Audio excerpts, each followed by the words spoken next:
China ఎవరినైనా సరే తెలివిగా ట్రాప్లో పడేస్తుంది.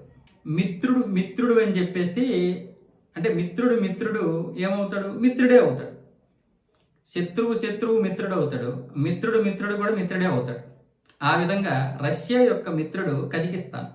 కజకిస్తాను ఇప్పుడు చైనాకు కూడా మిత్రుడే. పైగా బెల్ట్ అండ్ రోడ్ ఇనిషియేటివ్ ఏదైతే ఉందో ఈ యొక్క ప్రాజెక్టు కూడా కజకిస్తాన్ మీదుగా వెళ్తుంది. కాబట్టి అన్ని విధాలుగా ఇప్పుడు చైనా కజకిస్తాన్ని తన ట్రాప్లోకి లాగేస్తుంది. ఎందుకు అంటే ఇప్పుడు కజకిస్తాన్కి డబ్బు అవసరం.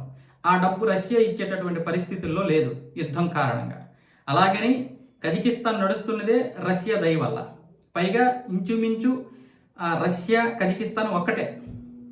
కానీ ఇప్పుడు డబ్బు అవసరమైతే ఎవరిస్తున్నారు? చైనా ఇస్తుంది.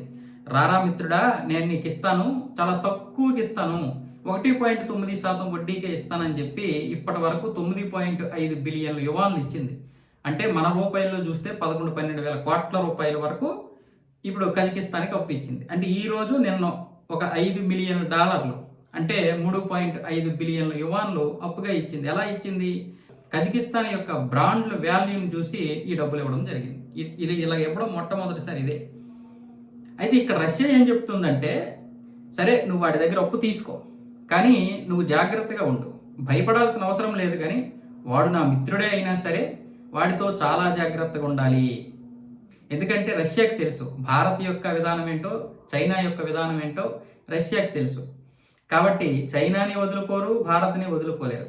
కానీ చైనాతో వ్యవహరించేటప్పుడు చాలా జాగ్రత్తగా ఒళ్ళు దగ్గర పెట్టుకొని ప్రతి దాన్ని, ఏదైనా అగ్రిమెంట్ జరిగిందంటే దాన్ని మార్చడానికి లేకుండా అవసరమైతే దానికి అనుకూలంగా మార్చుకునేటటువంటి దేశం చైనా.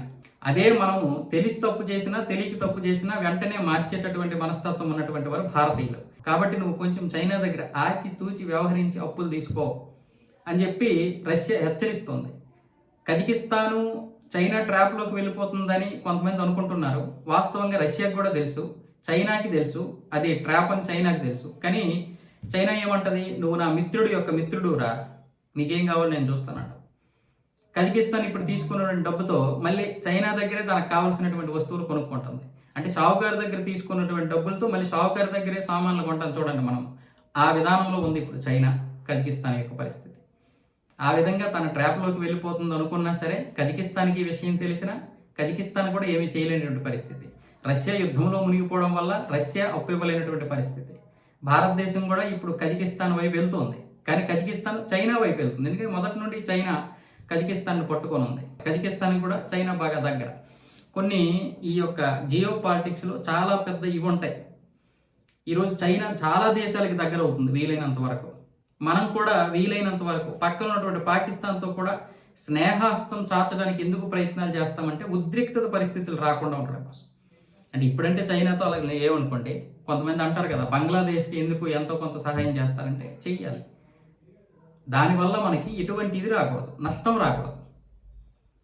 దాని నుంచి మనకి లాభం రావడం కాదు సమస్య, నష్టం రాకుండా చూసుకోవడం అనేది చాలా కీలకం. అదే భారత్ చేస్తూ ఉంటుంది. అది మాల్దీవులు కావచ్చు, శ్రీలంక కావచ్చు, బంగ్లాదేశ్ కావచ్చు, నేపాల్ కావచ్చు, లేకపోతే ఇది మన భూటాన్ కావచ్చు, ఇలా అన్ని దేశాలని భారత్ కూడా తన దారిలోకి తెచ్చుకుంటుంది. ఎందుకు అంటే అలాగా పామి స్నేహంగా ఎందుకు ఉంటుందంటే జియో పాలిటిక్స్లో ఇవన్నీ కూడా చాలా కీలకం, చాలా వ్యూహాత్మకం.